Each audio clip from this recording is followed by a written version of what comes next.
राधे राधे। आप सभी को एकादशी की, पद्मिनी एकादशी की आप सभी को हार्दिक शुभकामनाएं।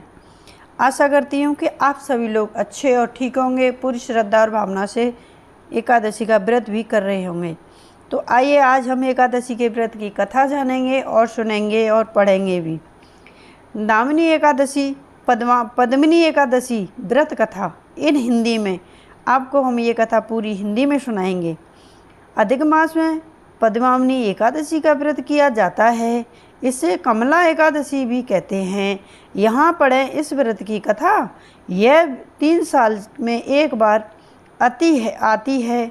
युधिष्ठिर ने पूछा, पुरुषोत्तम मास की एकादशी की कथा कहिए, उसका क्या फल है और इसमें किस देवता का पूजन किया जाता है, किस दिन दान का क्या पुण्य है, मनुष्य को क्या करना चाहिए, उस समय कैसे स्नान और स्नान किया जाता है, कि मंत्र का जाप होता है, किस मंत्र का जाप किया जाता है, कैसे पूजन विधि होती है बताई गई है, ये बताइए।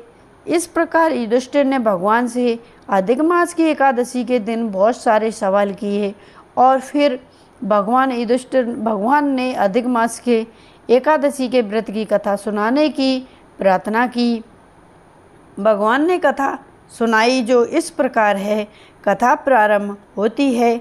अब प्रारंभ में, हे भगवान, अब मैं श्री विष्णु के व्रतों में उत्तम व्रत का वर्णन कर रहा हूँ, जो सब पापों को हर लेने वाला और मनुष्य को मनोवांछित फल देने वाला है। उन्होंने बताया है कि अधिक मास आने पर जो व्यक्ति एकादशी होती है वह कमला नाम से प्रसिद्ध है। इसे पद्मिनी एकादशी भी कहते हैं। वह तिथियों में उत्तम तिथि है। उसके व्रत के प्रभाव से लक्ष्मी अनुकूल होती हैं, प्रसन्न होती हैं। उस दिन ब्रह्म मुहूर्त में श्री हरि को याद करें। विधि पूर्वक स्नान करके व्रती पुरुष व्रत का नियम ग्रहण करें। घर पर जप करने का एक गुना, नदी के तट पर 2 गुना, गौशाला में शस्त्र गुना और शिव के क्षेत्र में, तीर्थों में, देवताओं के निकट और भगवान विष्णु के निकट अत्यंत गुना फल मिलता है। अवंतीपुरी में शिव शर्मा नाम का एक श्रेष्ठ ब्राह्मण रहते थे। उनके 5 पुत्र थे। इनमें से जो सबसे छोटा था वह पापाचारी हो गया था, इसलिए पिता तथा स्वजनों ने उसे त्याग दिया था। अपने बुरे कर्मों के कारण निर्वासित होकर वह बहुत दूर वन में चला गया। देवयोग से एक दिन वह तीर्थराज प्रयाग में जा पहुंचा। भूख से दुर्लभ शरीर और दीन मुख के लिए उसने त्रिवेणी में स्नान किया। फिर सुच्छा से पीड़ित होकर वह वहाँ मनुष्यों के आश्रम खोजने लगा। इतने में उसे वहाँ हरिमित्र मुनि का उत्तम आश्रम था। पुरुषोत्तम मास में वहाँ बहुत से लोग आए थे। आश्रम पर ब्राह्मणों के मुख से उसने कमला एकादशी की महिमा सुनी, जो परम पुण्यमयी तथा भोग और मोक्ष प्रदान करने वाली है। जय शर्मा ने विधि पूर्वक कमला एकादशी की कथा सुनकर उन सब के साथ मुनि के आश्रम पर ही व्रत किया। जब आधी रात हुई तो भागवती लक्ष्मी उसके पास आकर बोली, ब्राह्मण, कमला एकादशी के व्रत के प्रभाव से मैं तुम पर बहुत प्रसन्न हूँ और देव दिवेद श्री हरि की आज्ञा पाकर वैकुंठ धाम से आई हूँ। तुम्हें क्या वर चाहिए? ब्राह्मण बोला, माता लक्ष्मी, अगर आप मुझ पर प्रसन्न हो तो व्रत बताइए, जिसकी कथा वार्ता से साधु ब्राह्मण करते हैं।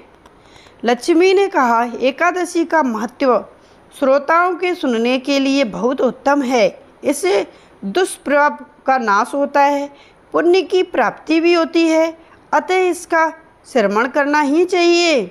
उत्तम पुरुष श्रद्धा से युक्त हो, एक या आधे लोकों का पाठ करने से भी करोड़ों पापों का नाश होता है और मनुष्य तत्काल मुक्त हो जाता है।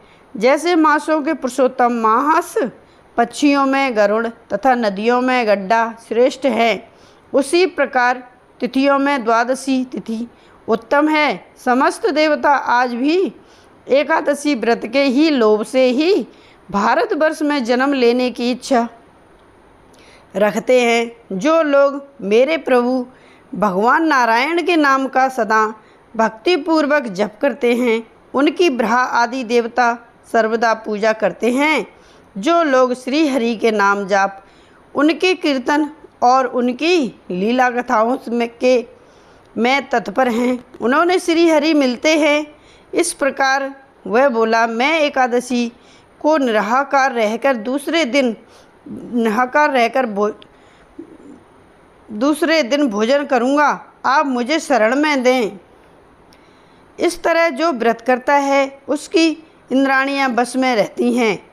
शाम के समय गीत वाद नृत्य और प्राण पाठ आदि के द्वारा रात्रि में भगवान समक्ष जागरण करें। फिर द्वादशी के दिन श्री विष्णु की पूजा करें। एकादशी को पंचामृत से जनार्दनकों को नहलाकर द्वादशी को केवल दूध में स्नान कराने से श्री हरि मिल जाते हैं। इस प्रकार देवताओं ने स्वामी श्री हरि से निवेदन करके भक्तिपूर्वक ब्राह्मणों को भोजन कराया है और उसे दक्षिणा दें, अपने परिवार के साथ भोजन करें। इस प्रकार जो शुद्ध भाव से पुण्य में एकादशी का व्रत करता है वह पुनरावृत्ति से रहित वैकुंठ धाम को प्राप्त होता है।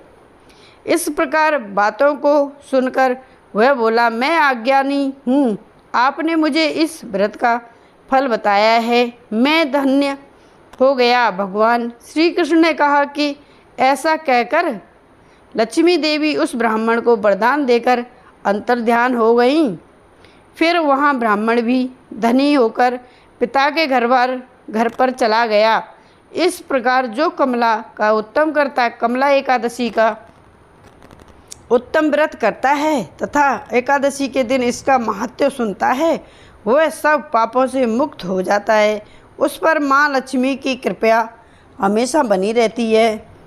माता लक्ष्मी की कृपा पाने के लिए हमें एकादशी का व्रत अवश्य ही करना चाहिए।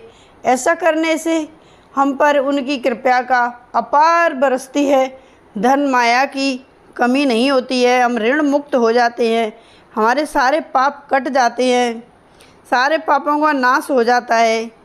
ऐसा करने से महामाया, महालक्ष्मी, गौरी सभी माँ प्रसन्न होती हैं और हम पर अपनी कृपा बनाए रखती हैं।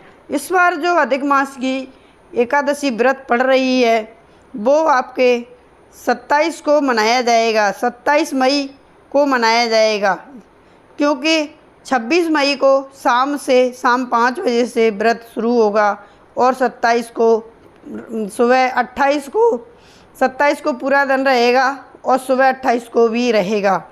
इसलिए इस व्रत को करने से हमारे सारे कष्ट दूर होकर हम मालामाल हो जाएंगे, हमारे पापों का नाश हो जाएगा और जगत पिता श्री हरि हम पर अपनी कृपा हमेशा बनाए रखेंगे। लक्ष्मी माता की कृपा हम पर हमेशा बरसती रहेगी। इस तरह माँ लक्ष्मी का पूजन करने से, विष्णु भगवान का पूजन करने से दोनों की कृपा हम पर बरसती रहती है और हमारा कल्याण होता रहता है। ऐसा करने से, एक बार व्रत रखने से हमारी सब विपत्ति दूर होकर हम मालामाल हो जाते हैं, हमारे सारे कष्ट दूर हो जाते हैं। जिसे संतान नहीं है उसको संतान होती है, जिसके पास पैसा नहीं उसे पैसा मिलता है, धन की कभी कमी नहीं रहती। हमारे सारे पुण्य और पाप, हमारे सारे पाप पुण्य में बदल जाते हैं। जय श्री हरि, जय लक्ष्मी माँ, बोलो एकादशी मैया की जय। एकादशी माता की जय जयकार बोलने से हमारे जीवा के भी गुण